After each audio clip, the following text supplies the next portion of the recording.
রাতে জামায়াতকে বৈঠকের আমন্ত্রণ প্রধান উপদেষ্টার। বিএনপি যোগ দেবে কিনা সিদ্ধান্ত জানাবে পরে। সর্বদলীয় বৈঠকের আহ্বান শফিকুর রহমানের। রাজপথে নয়, রাজনৈতিক সংকটের সমাধান খুঁজতে হবে আলোচনার টেবিলে, বলছেন এনসিপি নেতা সার্জিস। সরকারের ভেতর থেকে বিএনপিকে প্রতিপক্ষ বানাতে চায় অভিযোগ সালাউদ্দিনের। ৭৯,০০০ টাকা খরচ হলেও রিক্রুটিং এজেন্সি নেয় ৫ লাখ। আওয়ামী আমলের ১৩ এজেন্সির আত্মসাৎ ১২০০ কোটি। তথ্য দুদকের, ব্যবস্থা না নেয় সক্রিয় সিন্ডিকেট। এবং পর্যটক যাতায়াত বন্ধ থাকায় প্রাণ ফিরেছে সেন্ট মার্টিনের জীববৈচিত্র্যে। বেড়েছে ম্যানগ্রোভ উদ্ভিদ ও সবুজের সমারোহ। হোটেল কটেজ বন্ধে জীবন জীবিকার সংকটে শত শত পরিবার।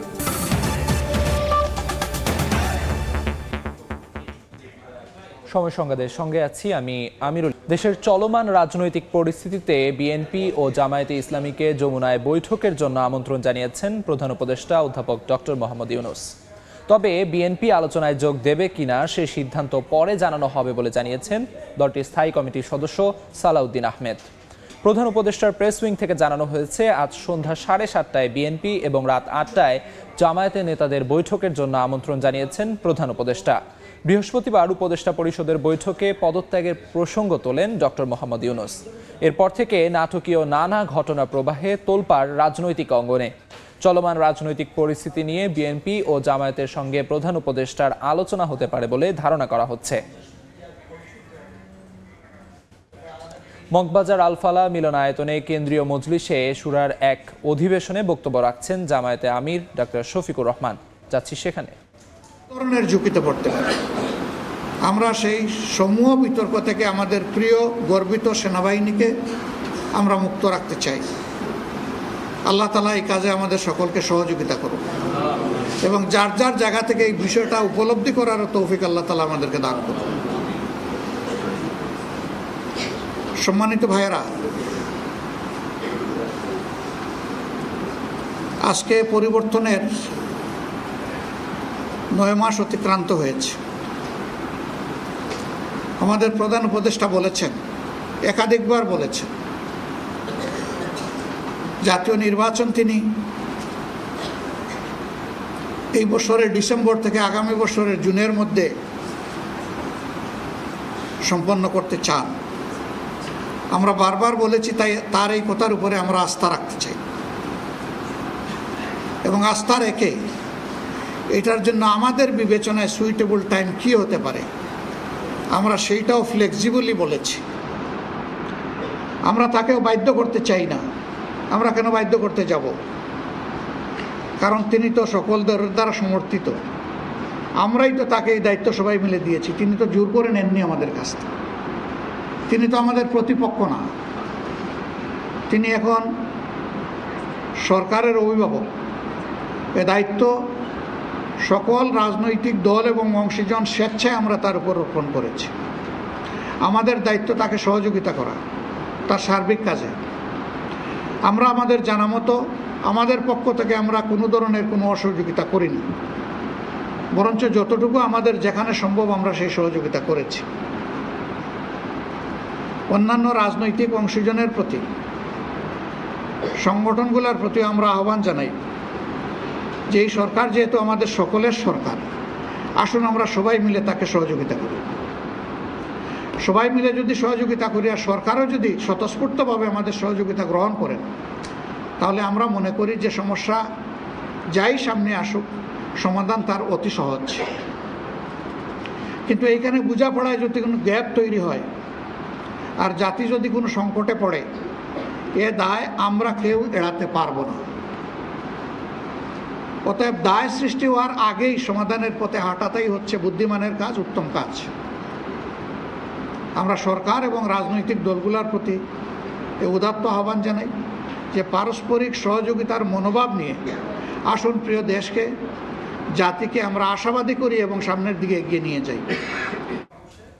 রাজধানীর মগবাজার আলফালা মিলনায়তনে কথা বলছেন জামায়াতের আমির ডক্টর শফিকুর রহমান। সরাসরি যুক্ত ছিলাম সেখানে।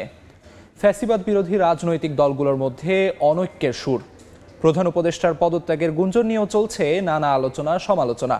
এমন পরিস্থিতিতে এনসিপি নেতা সার্জিস আলম বলছেন, উদ্দেশ্য প্রণোদিতভাবেই তৈরি করা হয়েছে এমন পরিস্থিতি। রাজপথে নয়, সমস্যার সমাধান খুঁজতে হবে আলোচনার টেবিলে। তবে বিএনপির স্থায়ী কমিটির সদস্য সালাউদ্দিন আহমেদ বলছেন, সরকারের ভেতরের কেউ কেউ বিএনপিকে প্রতিপক্ষ বানাতে চায়। রাজনৈতিক বিশ্লেষক বলছেন, সুনির্দিষ্ট রোডম্যাপ ছাড়া কাটবে না সংকট।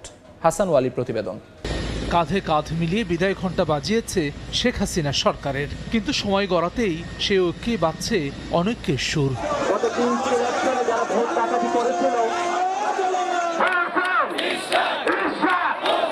ঢাকা দক্ষিণ সিটির মেয়র পদে ইশরাক হোসেনের দায়িত্ব বুঝিয়ে দেওয়া, স্থানীয় নাকি জাতীয় নির্বাচন, কোনটি আগে, এরকম নানা ইস্যুতে পাল্টাপাল্টি অবস্থানে রয়েছে বিএনপি ও এনসিপি।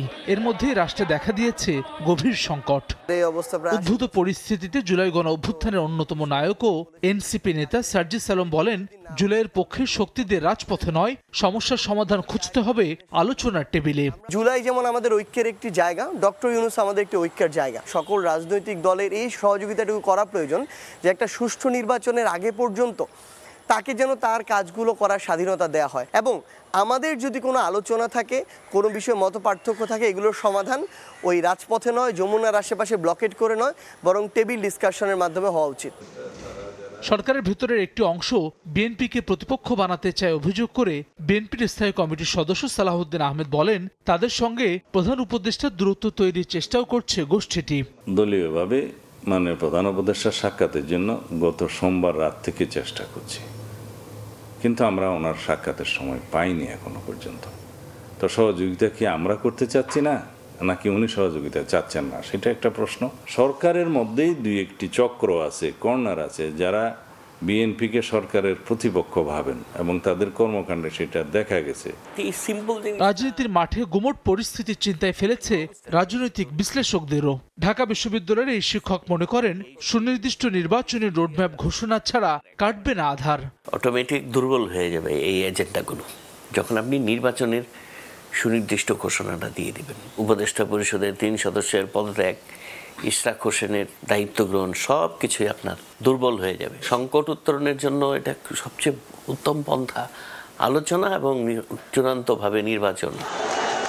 জুলাই অভ্যুত্থানের শক্তির মধ্যে ফাটল ধরলে নতুন বাংলাদেশ বিনির্মাণের সুযোগ হাতছাড়া হওয়ার শঙ্কা বিশেষজ্ঞদের। হাসান ওয়ালি, সময় সংবাদ, ঢাকা। মালয়েশিয়ায় শ্রমিক পাঠাতে জনপ্রতি ৭৯,০০০ টাকা খরচ হলেও রিক্রুটিং এজেন্সিগুলো আদায় করে প্রায় ৫ লাখ টাকা। দুদক বলছে, বিগত সরকারের আস্থাভাজন 13টি এজেন্সি 3 বছরে প্রায় ১২০০ কোটি টাকা আত্মসাৎ করেছে। অভিযুক্ত এজেন্সি মালিকের বিরুদ্ধে মামলা করতে সুপারিশ করেছে অনুসন্ধানকারী দল। তাসলিম তৌহিদের প্রতিবেদন। রাজধানীর ফকিরাপুলে অবস্থিত আকাশ ভ্রমণ লিমিটেড এই রিক্রুটিং এজেন্সির বিরুদ্ধে দুদকের অনুসন্ধানে মিলেছে মালয়েশিয়াগামী কর্মীদের কাছ থেকে ১৩৫ কোটি ৫৫ লাখ টাকার বেশি আত্মসাতের প্রমাণ।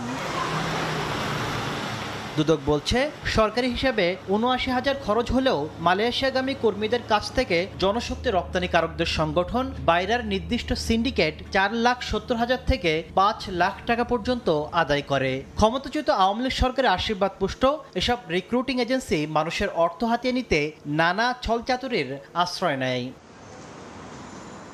এরকম 13টি এজেন্সি 2021 থেকে 2024 সাল পর্যন্ত অভিবাসীদের কাছ থেকে প্রায় ১২০০ কোটি টাকা অতিরিক্ত আদায় করে আত্মসাৎ করেছে বলে প্রমাণ পেয়েছে দুদক। এদের বিরুদ্ধে দুদকের অনুসন্ধানকারী দল আলাদা 13টি মামলার সুপারিশ করেছে। বাইরার সাবেক এক নেতার অভিযোগ, আওয়ামী লীগের সুবিধাভোগী সিন্ডিকেট শত শত কোটি টাকা লুট করেছে।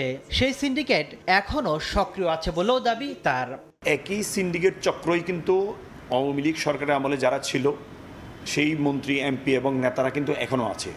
তারা হয়তো তাদের সেই একই নামে না হইয়া বেনামে করার চেষ্টা করছে। কিন্তু তারা অভিবাসীদের নিয়ে কাজ করা এই বিশেষজ্ঞের মতে, অতিরিক্ত অর্থ নিলেও কোনো পদক্ষেপ নিচ্ছে না সংশ্লিষ্টরা। এই সিন্ডিকেট সক্রিয় থাকলে সংকটে পড়বে শ্রম বাজার। বিভিন্ন দেশেই শ্রমিক পাঠানোর বিভিন্ন অপরাধের কারণে দৃষ্টান্তমূলক কিন্তু কোনো রিক্রুটিং এজেন্সির বিরুদ্ধে কিন্তু আমাদের মন্ত্রণালয় বা অধিদপ্তর তেমন কোনো ব্যবস্থা নিতে পারে নাই। আপনি মিডল ইস্টেও কিন্তু ১,৬৫,০০০ টাকা সৌদি আরব, সেখানে কিন্তু ৬ লাখ ৭ লাখ টাকায় মানুষ যাচ্ছে। কিন্তু জেনে যদি তার প্রতিকার না করে, তার বিরুদ্ধে যদি ব্যবস্থা নেয়, তাহলে তো এটা এটা কোনোভাবেই রোধ করা সম্ভব না। গেল মার্চে মালয়েশিয়ায় শ্রমিক পাঠানোর নামে 1128 কোটি টাকা আত্মসাতের অভিযোগে 12টি রিক্রুটিং এজেন্সির মালিকের বিরুদ্ধে মামলা করে দুদক।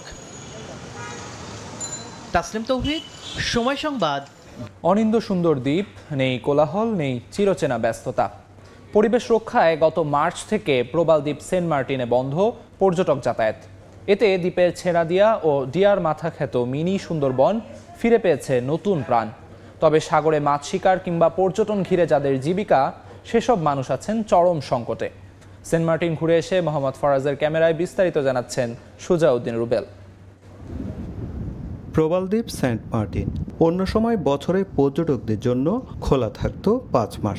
এই মৌসুম থেকে মাত্র 3 মাসের জন্য খোলা রাখার সিদ্ধান্ত সরকারের। সে অনুযায়ী 1 ফেব্রুয়ারি থেকে 9 মাসের জন্য পর্যটক নিষিদ্ধ করা হয়। সেন্ট মার্টিনের মিনি সুন্দরবন, স্থানীয় নাম দিয়ার মাথা, যেখানে এখন জন্মাচ্ছে নতুন নতুন গাছ। উপরে সবুজের সমারোহ, নিচে পাথর আর সমুদ্রের ছোট ছোট ঢেউ।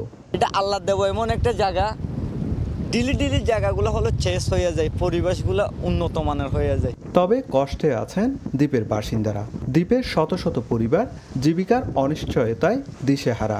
নেই কাজকর্ম, দরজা বন্ধ হোটেল, কটেজ ও রেস্তোরাঁগুলোর। এখন ফিশিংও চলে, সরকার বন্ধ করে দিয়ে, আবার পর্যটকও বন্ধ করে দিয়ে। তোদের বাদ খাইও মারা ফোনদের লেখাপড়া করে বাদ খাইতে কিন্তু বাজি গিয়ে এই অবস্থা যদি আর 2 বছর 1 বছর চলতে থাকে, আমরা তো একবারে রোহিঙ্গার কাতারে পড়ে যাব। সেন্ট মার্টিনের অবস্থান মিয়ানমারের বিরোধপূর্ণ রাখাইন প্রদেশের কাছে, তাই বছরের 12 মাসই তৎপর কোস্টগার্ডের সদস্যরা। কোস্টগার্ড বলেন বা অন্যান্য বাহিনী বলেন, অন্যান্য সংস্থা বলেন, তার যতটুকু সর্বাত্মক সহযোগিতা করা প্রয়োজন আমরা অবশ্যই করব। 8 বর্গ কিলোমিটার আয়তনের দ্বীপটির জনসংখ্যা প্রায় 11,000। নানামুখী সংকটে দ্বীপের বাসিন্দারা, অনেকের কাটছে অনাহারে অর্ধাহারে, তাই দ্রুত তাদের জীবিকার সংস্থান করার দাবি। প্রবালদ্বীপ সেন্ট মার্টিন থেকে সুজাউদ্দিন রুবেল, সময় সংবাদ। রাজধানী সহ দেশের কয়েকটি অঞ্চলে বৃষ্টি বা বজ্রবৃষ্টির আভাস দিয়েছে আবহাওয়া অধিদপ্তর। তবে তাপমাত্রায় বড় কোনো পরিবর্তন আসছে না। শনিবার সকাল থেকে পরবর্তী 6 ঘন্টার জন্য দেয়া পূর্বাভাসে জানানো হয়, ঢাকা ও আশপাশের এলাকায় অস্থায়ী দমকা হাওয়া সহ বৃষ্টি বা বজ্রবৃষ্টি হতে পারে। দক্ষিণ বা দক্ষিণ পূর্ব দিক থেকে ঘন্টায় 10 থেকে 15 কিলোমিটার বেগে বাতাস বয়ে যেতে পারে। এদিকে নদী বন্দরগুলোর জন্য দেয়া সতর্কবার্তায় বলা হয়েছে, ঢাকা, ময়মনসিংহ, খুলনা, বরিশাল সহ 11টি অঞ্চলে ঘন্টায় 45 থেকে 60 কিলোমিটার বেগে ঝড়ো হাওয়ার শঙ্কা রয়েছে। এসব এলাকায় 1 নম্বর সতর্ক সংকেত দেখাতে বলা হয়েছে। ইউরোপ আমেরিকায় সরাসরি গার্মেন্টস পণ্য পাঠাতে নিরাপত্তা তল্লাশির পাশাপাশি সংরক্ষণের জন্য চট্টগ্রাম শাহ আমানত বিমানবন্দরে স্থাপন হচ্ছে RA3 জোন। ইউরোপীয় ইউনিয়নের নির্দেশনা অনুযায়ী আগামী 4 মাসের মধ্যে বিমানবন্দরে গড়ে তোলা হবে বিশেষ এই নিরাপত্তা বলয়, যেখানে 6 স্তরের নিরাপত্তা নিশ্চিতে ম্যানুয়াল ডিজিটাল সিস্টেমের সঙ্গে থাকবে ডগ স্কোয়াডও। সাখোয়াত টিপুর ক্যামেরায় বিস্তারিত জানাচ্ছেন কমল দে। চট্টগ্রাম শাহ আমানত বিমানবন্দর আন্তর্জাতিক রূপ পাওয়ার 24 বছর পেরিয়ে গেল, কার্যকর হয়নি রেগুলেটর এজেন্ট 3 জোন, যে কারণে ইউরোপ আমেরিকাগামী গার্মেন্টস সহ সব ধরনের কার্গো পণ্যকে প্রথমে মধ্যপ্রাচ্যের বিভিন্ন দেশে পাঠিয়ে নিরাপত্তা পরীক্ষা করা হয়। এরপর সেখান থেকে নিরাপত্তা প্রত্যয়নপত্র নিয়ে পাঠানো হয় বিদেশি বায়ারের কাছে, ফলে সময় এবং খরচ দুটোই বাড়ছিল। আমরা চাই ঢাকার মতো চট্টগ্রাম বিমানবন্দরটাকেও যাতে এক্সপোর্টের জন্য একটা হাব হিসেবে ইউজ করা হয়। ভারত বাংলাদেশের ট্রান্সশিপমেন্ট সুবিধা বাতিল করায় এখন চট্টগ্রামে RA3 জোন প্রতিষ্ঠা জরুরি হয়ে পড়েছে বলে দাবি ব্যবসায়ীদের। চিটাগং এয়ারপোর্ট, ইন্টারন্যাশনাল এয়ারপোর্ট, এখানে একটা আলাদা জোন হতে পারে, একটা সিকিউরড ওয়্যারহাউস হতে পারে। এই অবস্থায় ইউরোপীয় ইউনিয়নের সিকিউরিটি প্রোটোকল অনুযায়ী ইউরোপ আমেরিকার বিভিন্ন গন্তব্যে সরাসরি পণ্য পাঠাতে চট্টগ্রাম শাহ আমানত বিমানবন্দরে স্থাপন করা হচ্ছে RA3 জোন। এর আওতায় যে কোনো রপ্তানি পণ্য বিমানবন্দরে আসা থেকে শুরু করে সংরক্ষণ, প্যাকেজিং সহ বিমানে তুলে দেওয়া পর্যন্ত অন্তত 6 স্তরের নিরাপত্তা বলয় থাকবে। পুরো সিস্টেমটাকে যে একটা RA3 জোনের আওতায় আনা হয়, ওইটা আমরা সেট আপ করতে যাচ্ছি।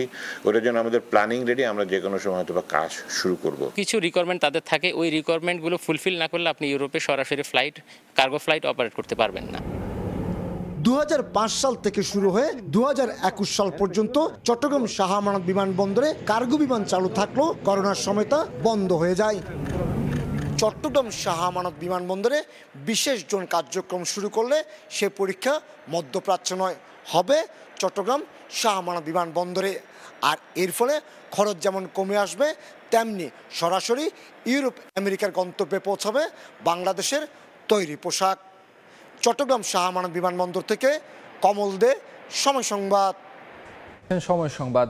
চট্টগ্রামে এবার কোরবানির জন্য প্রস্তুত 8,60,000 গবাদি পশু। ঘাটতি রয়েছে 35,000। 3 পার্বত্য জেলাসহ দেশের বিভিন্ন অঞ্চল থেকে আসা গরু দিয়ে ঘাটতি চাহিদা পূরণ হবে বলে জানান জেলা প্রাণী সম্পদ কর্মকর্তা। ঈদুল আজহা সামনে রেখে পশুর বাড়তি পরিচর্যা করছেন খামারিরা।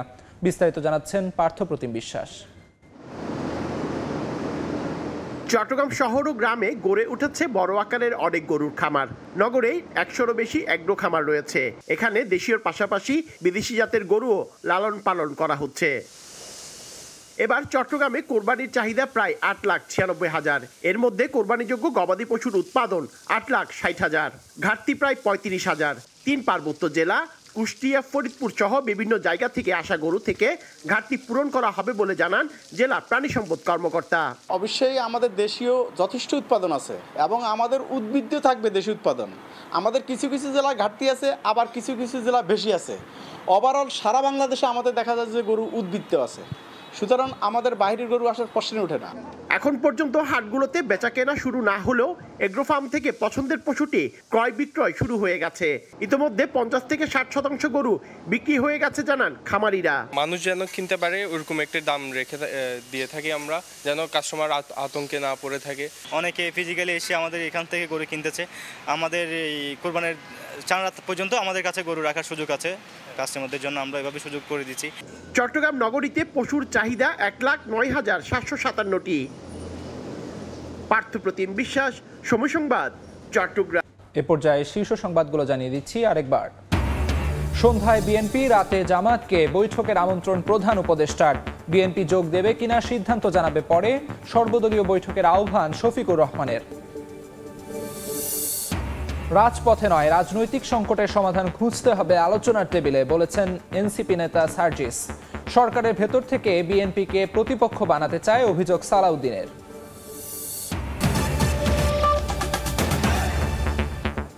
এই ছিল সময় সংবাদে, সঙ্গে থাকুন সময়।